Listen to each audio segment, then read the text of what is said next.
Pelangi itu berwarna, indah dipandang mata. Pelukan itu sederhana namun penuh makna. Mengapa pelukan penting dalam rumah tangga? Kita akan membahasnya di sini dalam program Kapas. Keluarga Allah pasti akan ke surga.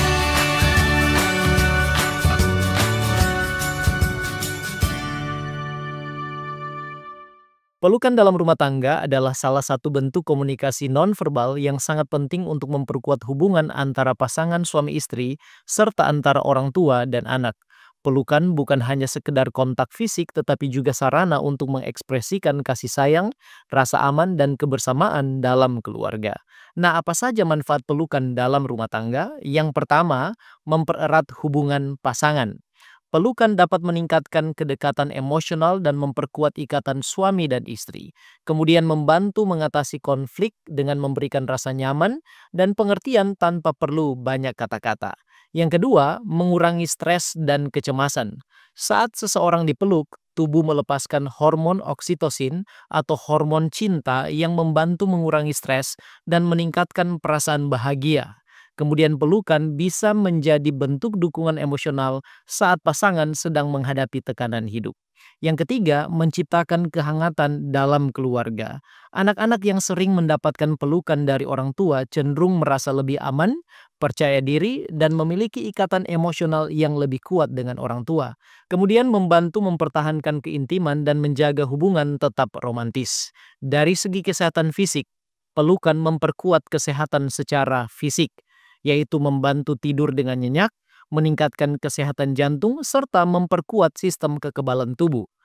Kapankah waktu yang tepat untuk berpelukan dalam rumah tangga? Yang pertama, sesaat setelah bangun tidur, sebagai tanda kasih sayang sebelum memulai suatu hari. Yang kedua, saat pasangan pulang kerja, untuk menunjukkan dukungan dan kehangatan setelah aktivitas sehari-hari. Berikutnya, sebelum tidur, untuk menenangkan pikiran dan meningkatkan kedekatan emosional. Selanjutnya, saat pasangan atau anak merasa sedih atau takut agar mereka merasa dilindungi dan dicintai. Dan ketika pasangan atau anak meraih pencapaian sebagai bentuk apresiasi dan juga kebanggaan. Sekarang, faktor apa saja yang mungkin bisa membuat kurangnya atau tidak adanya lagi pelukan dalam keluarga?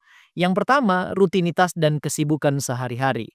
Kesibukan kerja, urusan rumah tangga, dan mengurus anak bisa membuat pasangan lupa untuk menunjukkan kasih sayang secara fisik, termasuk berpelukan. Dan jika ini yang terjadi, penting untuk meluangkan waktu berkualitas bersama-sama dengan pasangan. Yang kedua, kurangnya komunikasi dan kedekatan emosional.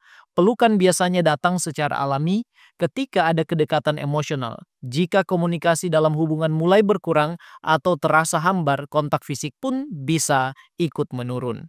Yang ketiga, stres dan tekanan hidup.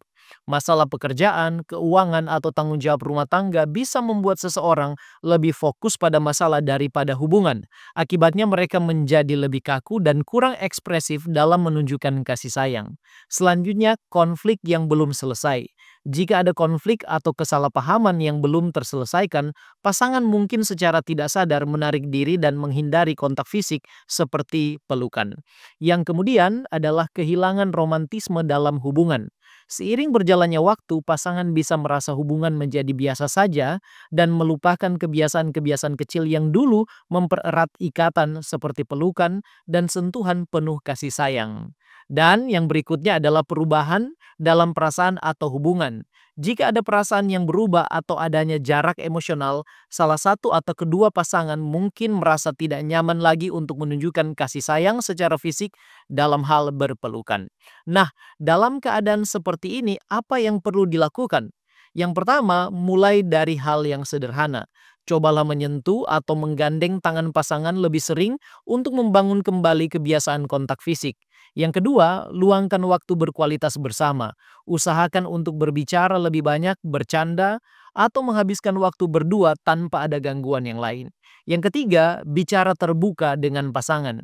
Jika merasa ada jarak, bicarakanlah dengan lemah lembut tanpa menyalahkan, tanyakan apa yang bisa diperbaiki bersama. Yang keempat, tunjukkan kasih sayang dalam bentuk yang lain. Selain pelukan, sentuhan ringan di bahu, belayan, atau bahkan sekedar duduk berdekatan bisa membantu membangun kembali keintiman. Yang kelima, atasi masalah yang mendasarinya. Jika ada stres, konflik, atau perasaan terpendam, selesaikan bersama agar hubungan bisa kembali hangat. Nah, Alkitab tidak secara langsung menyebutkan kata pelukan dalam rumah tangga, tetapi menekankan pentingnya kasih sayang, kehangatan, dan kedekatan dalam hubungan suami istri serta keluarga. Pelukan adalah salah satu cara fisik untuk mengekspresikan kasih, perhatian, dan dukungan yang sejalan dengan ajaran Alkitab tentang cinta dan hubungan di dalam keluarga. Contohnya, Yesus mengekspresikan kasih dan perhatiannya kepada anak-anak dengan memeluk mereka, dan dalam Markus 10 ayat yang ke-16 di sana dikatakan, lalu ia memeluk anak-anak itu dan sambil meletakkan tangannya atas mereka, ia memberkati mereka. Dengan demikian, pelukan dalam rumah tangga bukan hanya sekedar tindakan fisik, tetapi juga wujud kasih, perhatian, dan kehangatan yang diajarkan dalam Alkitab.